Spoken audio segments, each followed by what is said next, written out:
शुक्लांबरधरं विष्णुं शशिवर्णं चतुर्भुजं प्रसन्नवदनं ध्यायेत् सर्वविघ्नोपशान्तये अगजानन पद्मार्कं गजाननमहर्निशम् अनेकदन्तं भक्तानां एकदन्तमुपास्महे गुरुब्रह्म गुरुर्विष्णु गुरुर्देवो महेश्वरः गुरुः साक्षात् परं ब्रह्म तस्मै श्रीगुरवे नमः। वागर्धाविव सम्पृक्तौ वागर्धप्रतिपत्तये जगतः पितरौ वन्दे पार्वती परमेश्वरौ श्रुतिस्मृतिपुराणानाम् आलयं करुणालयं नमामि भगवत्पादं शङ्करं लोकशङ्करं। केयूराणि न भूषयन्ति पुरुषं हारान् चन्द्रोज्ज्वला न स्नानं न विलेपनं न कुसुमं नालङ्कृता मूर्धजा वाणिकासमलं करोति पुरुषं या संस्कृता धार्यते क्षीयते खलु भूषणाधिसततं वाग्भूषणं भूषणं। శ్రీమాత్రే నమః. మనం కొద్ది వారాలుగా దుర్వాస మహాముని చేత చెప్పబడినటువంటి ఆర్యాద్విశతి స్తోత్రాన్ని నేర్చుకుంటూ వస్తున్నాము. ఆర్యాద్విశతి స్తోత్రం దుర్వాస మహాముని దేవి నగరం గురించి, నగరంలో ఉన్నటువంటి ఆ ప్రాకారాల గురించి, ప్రాకారానికి మధ్యలో ఉండేటటువంటి వనాల గురించి మణిద్వీప వర్ణనతోటి మనకి వివరించి చెప్పడం జరిగింది ఈ శ్లోకాల రూపంలో. వాటిని మనం చెప్పుకుంటూ వస్తున్నాము. మొట్టమొదటిగా మనము అయోమయ ప్రాకారము, తర్వాత కాంస్య ప్రాకారము, తర్వాత తామ్ర ప్రాకారము, తర్వాత సీసామయ ప్రాకారము, తర్వాత అరకూట మయము, తర్వాత పంచలోహ ధాతుమయము, ఈ విధంగా 6 ప్రాకారాలను చెప్పుకోవడం జరిగింది. తర్వాత ఇప్పుడు 7వ ప్రాకం సప్తమ ప్రాకారంలోకి వెళ్తున్నాము. ఇదంతా కూడా రజతమయం. రజతమయ అంటే రజతము, వెండితోటి ఉన్నటువంటి ప్రాకారం అన్నమాట ఇది. దీని గురించి మనం ఇప్పుడు తెలుసుకుందాము. ఈ ప్రాకారానికి తర్వాత ప్రాకారానికి మధ్యలో ఉండేటటువంటి వనం ఏమిటి, అక్కడ ఉండేటటువంటి అధిదేవతలు ఎవరెవరు, అక్కడ ఉండే ఋతునాయకుడు ఎవరు, ఇవన్నీ కూడా ఈ ప్రాకారంలో మనం తెలుసుకుందాం. తస్య ఋషి సంఖ్యయోజనా దూరే దేదీప్యమాన శృంగౌగః కలధౌత కలితమూర్తి కళ్యాణం దిశతి సప్తమసాలః. తస్య ఋషి సంఖ్యయోజన దూరే దేదీప్యమాన శృంగౌగః కలధౌత కలితమూర్తి కళ్యాణం దిశతు సప్తమసాలః. తస్య ఋషి సంఖ్యయోజన దూరే దేదీప్యమాన శృంగౌగః కలధౌత కలితమూర్తి కళ్యాణం దిశతు సప్తమసాలః. తస్య ఋషి సంఖ్యయోజన దూరే మొట్టమొదటి చెప్పారండి. ఋషి సంఖ్య గురించి ఋషి అన్న మాట వాడారనమాట. అంటే సప్త ఋషులను మనం స్మరించుకోవాలన్నమాట. దాని లోపల ఎగువ భాగాన 7 యోజన దూరంలో చాలా ప్రకాశవంతంగా ఉన్నటువంటి శిఖర సమూహాలు కలిగి బంగారంతో నిర్మించబడిన 7వ ప్రాకారము శుభమునిచ్చుగాక అని చెప్పేసి చెప్తున్నారండి. దీంట్లో ఉండేటటువంటి వాటిక పారిజాత వాటిక ఉన్నది అని చెప్తున్నారు. మధ్యే తయోర్మరుత్పథ లంఘిత విటపాగ్ర విరుత కలకంఠ శ్రీపారిజాత వాటి శ్రియమని సందిశతు శీతలోద్దేశ. మధ్యే తయోర్మరుత్పథ లంఘిత విటపాగ్ర విరుత తలకంఠ శ్రీపారిజాత వాటి శ్రియమని సందిశతు శీతలోద్దేశ. మధ్యే తయోర్మరుత్పథ లంఘిత విటపాగ్ర విరుత కలకంఠ శ్రీపారిజాత వాటి శ్రియమని సందిశతు శీతలోద్దేశ. ఈ ప్రాకారానికి ఈ రెండిటిల నడుమ ఎలా ఉందిట, వాయుపదాన్ని దాటి కొమ్మల చివరి వరకు వెళ్ళిపోయేంత దూరంలో ఉన్నంత వరకు కోకిలలు కదులుచు చల్లని ప్రదేశంగా ఉండదంతా కూడా పారిజాత వృక్షాలు నిండిపోయి ఉన్నాయట. అవి ఎప్పుడూ మాకు సిరులను కురిపించుగాక అని చెప్పేసి వాటిని స్మరించుకుంటున్నారనమాట. తర్వాత 24వ శ్లోకం. తస్యామతి ప్రియాభ్యాం సహ ఖేల సహ సహస్య లక్ష్మీభ్యాం సామంతో జుషకేతోర్హేమాంతో భవంతు హేమ వృద్ధ్యైనః. తస్యామతి ప్రియాభ్యాం సహ ఖేల సహ సహస్య లక్ష్మీభ్యాం సామంతో జుషికేతోర్హేమాంతో భవంతు హేమవృద్ధైనః.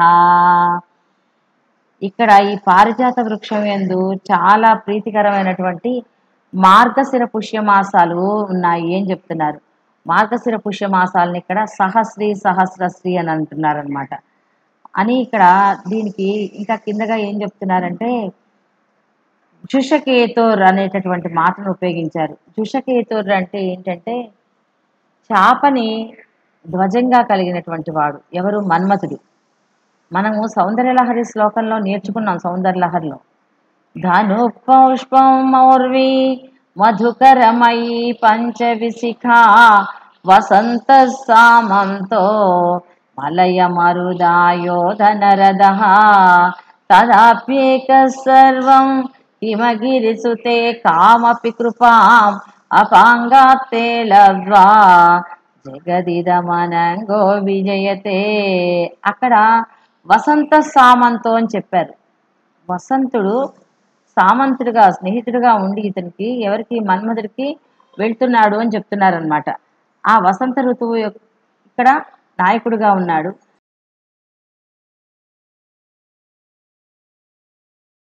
వాళ్ళని మనం మార్గశిర పుష్యమాసాలుగా చెప్పుకుంటూ వస్తున్నాం అనమాట.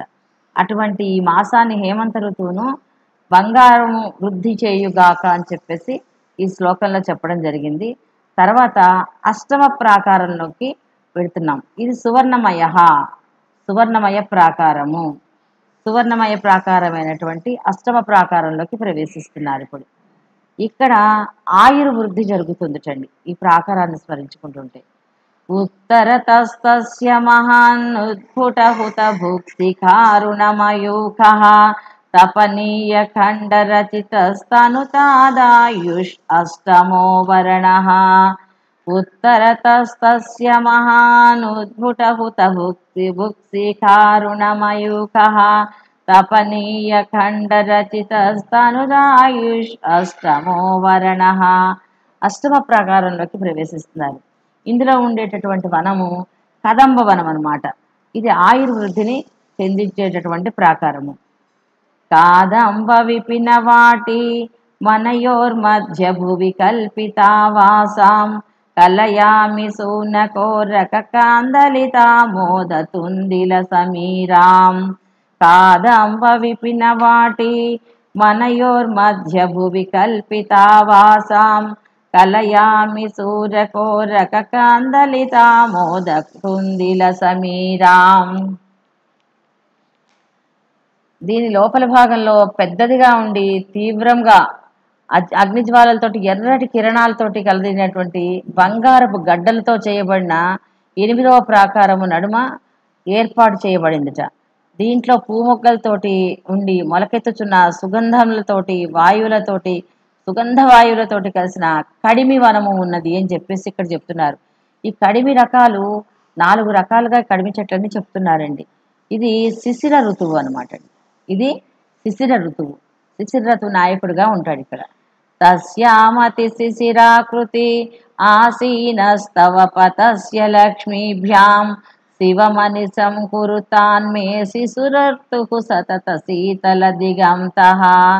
తస్యామతి శిశిరాకృతి ఆసీనస్తవ పతస్య లక్ష్మీభ్యాం శివమనిశం కురుతాన్మే శిశురర్తుః సతత శీతల దిగంతః.